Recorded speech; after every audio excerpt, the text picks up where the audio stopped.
Assalamualaikum warahmatullahi wabarakatuh. Salam Om Swastiastu, Namo Buddhaya, salam kebajikan. Perkenalkan, kami dari kelompok 5. Pada kesempatan kali ini akan mempresentasikan bisnis plan kami dengan judul Ruang Tenang, layanan konsultasi psikologis berbasis online untuk mengatasi masalah kesehatan mental.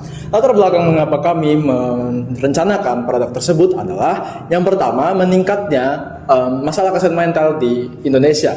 Menurut data WHO, pada tahun 2021, prevalensi masalah kesehatan mental di Indonesia mencapai angka 9,8% dengan angka depresi sebesar 6,6%. Angka ini menunjukkan kondisi yang cukup memprihatinkan karena banyak masyarakat Indonesia yang memiliki masalah kesehatan mental namun belum mendapatkan treatment yang memadai. Yang kedua adalah stigma masyarakat Indonesia tentang masalah kesehatan mental. Banyak masyarakat Indonesia yang memiliki masalah kesehatan mental namun enggan atau malu untuk pergi ke psikolog atau tenaga ahli profesional karena mereka takut untuk dijudge atau dihakimi oleh masyarakat di lingkungan sekitar mereka, sehingga hal ini menjadi masalah serius untuk bisa kita tangani. Oleh karena itu, Ruang Tenang hadir sebagai solusi dalam permasalahan ini.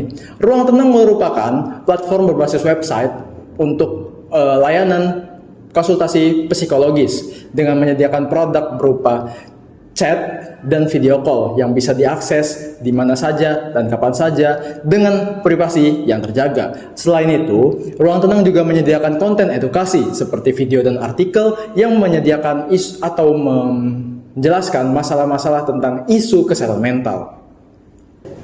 Dalam merencanakan bisnis, tentunya kita mempunyai visi dan misi. Yang pertama adalah visi. Visi kami adalah menjadi platform yang terpercaya yang memberikan solusi kesehatan mental terbaik dan terpercaya di Indonesia. Yang kedua adalah misi. Kami mempunyai 3 misi.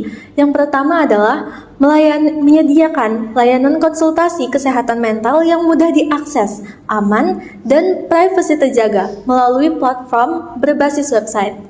Yang kedua, memberikan solusi kepada masyarakat dan edukasi tentang kesehatan mental melalui konten video dan artikel yang informatif.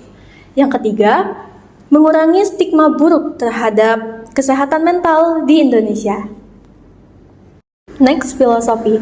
Dimulai dari filosofi nama, kami mengambil nama Ruang Tenang yang artinya adalah sebagai ruang aman dan damai, di mana pengguna bisa merasakan ketenangan setelah berbagi keluh kesahnya.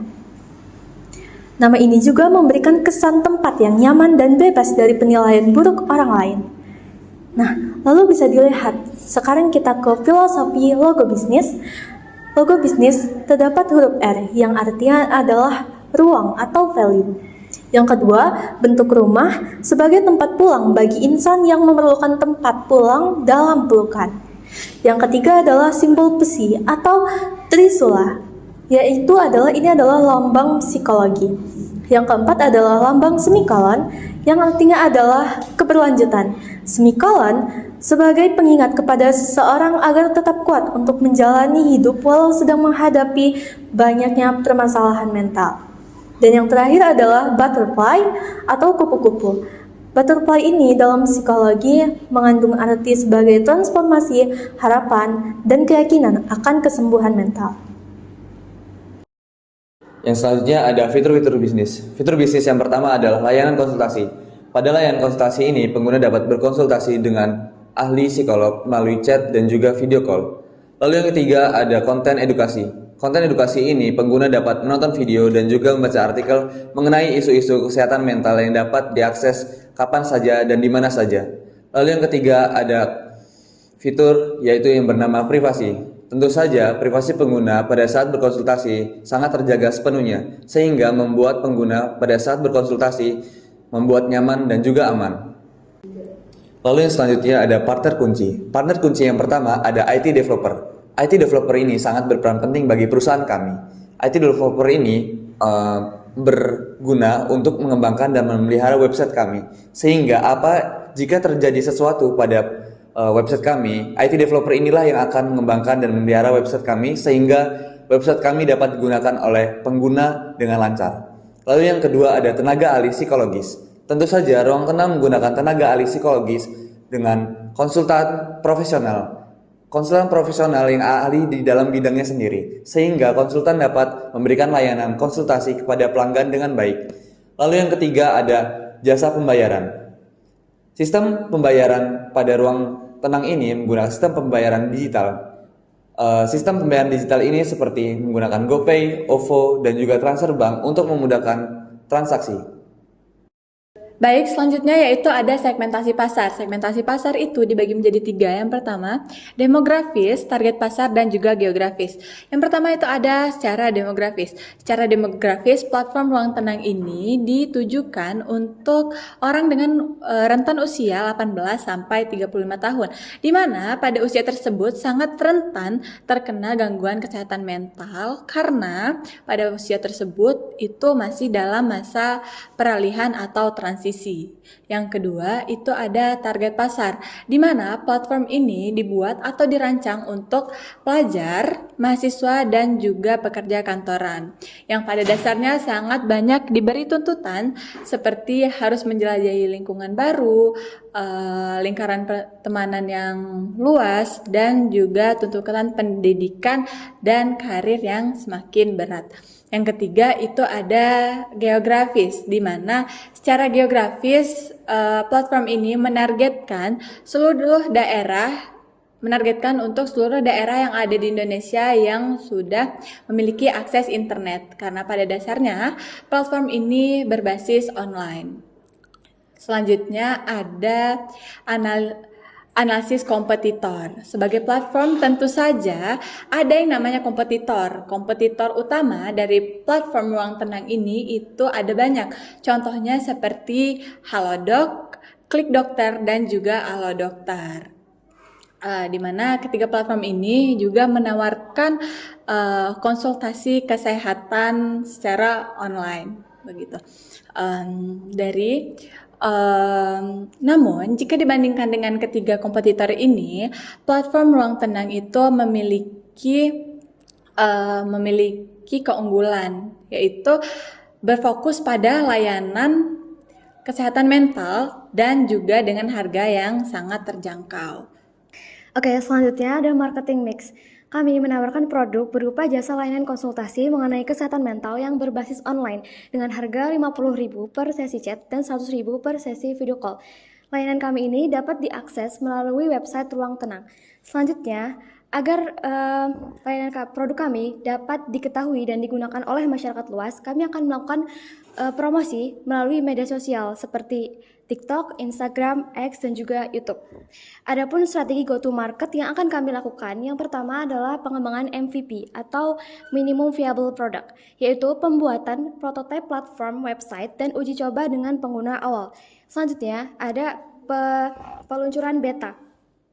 Kami akan melakukan promosi melalui media sosial dan berkolaborasi dengan influencer untuk mendapatkan pengguna awal atau pengguna pertama. Yang ketiga atau yang terakhir adalah peluncuran penuh. Platform kami akan diluncurkan secara penuh dengan menggunakan promosi yang lebih luas dan mendapatkan target pasar yang ada di seluruh Indonesia. Strategi manajemen dari bisnis plan kami yang pertama adalah sistem kerja online. Semua tim, mulai dari pengembangan hingga pelayanan psikologis, bekerja secara online untuk efisiensi operasional. Yang kedua adalah peningkatan brand awareness, promosi dan edukasi melalui media sosial untuk meningkatkan kesadaran masyarakat akan pentingnya kesehatan mental. Struktur organisasi. Di dalam struktur organisasi bisnis plan kami terdapat beberapa bagian. Yang pertama ada CEO, CTO, CMO, dan yang terakhir adalah CFO. Yang pertama adalah CEO. CEO atau Chief Executive Officer, yaitu memimpin dan strategi perusahaan secara keseluruhan. Yang kedua adalah CTO atau Chief Technology Officer. Chief Technology Officer ini bertanggung jawab atas pengembangan dan pemeliharaan website secara keseluruhan. Dan selanjutnya adalah CMO. CMO ini mengelola strategi pemasaran perusahaan dan juga bagian dari periklanan perusahaan. Dan yang terakhir adalah CFO atau Chief Finance Officer. Bagian ini adalah bertanggung jawab atas pengelolaan segala bentuk hal dalam bentuk keuangan. Setelah kami melakukan analisis SWOT, kami menemukan kelemahan dan kelebihan serta tantangan yang kami akan hadapi selama menjalankan bisnis 1 tahun ke depan. Yang pertama yaitu strength atau kekuatan yang kami miliki, layanan konsultasi kesehatan mental yang fleksibel yang bisa diakses dimanapun dan kapanpun. Yang kedua, harga layanan yang lebih terjangkau dibandingkan kompetitor yang lainnya. Weakness atau kelemahan yang kami miliki yaitu dibutuhkan waktu yang cukup lama untuk menarik kepercayaan di kalangan masyarakat. Yang kedua yaitu mengembangkan platform website membutuhkan biaya yang cukup besar. Opportunities yang kami miliki yaitu meningkatkan pengguna internet di Indonesia serta meningkatkan kesadaran masyarakat terhadap kesehatan mental yang ada di Indonesia. Threat atau ancaman atau tantangan yang kami hadapi, yang pertama tuh persaingan ketat dengan platform layanan kesehatan yang lebih dikenal sejak dulu. Lalu yang kedua, ketergantungan pada infrastruktur internet dan ancaman terhadap keamanan data dari serangan cyber. Berdasarkan proyeksi finansial yang kami buat, biaya operasional yang kami keluarkan pada tahun pertama itu sebesar Rp694.200.000 yang memuat tentang pengembangan website, gaji psikolog, maintenance website, tim pemasaran, dan tim keuangan. Proyeksi pendapatan pada tahun pertama, kami menargetkan 10.000 pengguna pada tahun pertama, yaitu pengguna chat sebesar 5.000 dan pengguna video call sebesar 5.000. Jadi, estimasi total pendapatan kami pada tahun pertama yaitu sebesar 750 juta ribu rupiah. Laba yang kami dapatkan pada tahun pertama itu sebesar 55.800.000 rupiah. Milestone 1. 6 bulan pertama pengembangan platform MVP website dan peluncuran versi beta. 2. Tahun pertama mencapai 10.000 pengguna aktif. Tahun kedua memperluas pasar dengan target 20.000 pengguna serta peningkatan kerjasama dengan pihak-pihak terkait. Tahun ketiga memperluas pasar dengan target 30.000 pengguna dan berusaha menstabilitaskan perusahaan. Demikian presentasi dari kelompok kami. Jika ada kesalahan kami mohon maaf, kepada Tuhan kami mohon ampun. Wabillahi taufiq wal hidayah. Wassalamualaikum warahmatullahi wabarakatuh.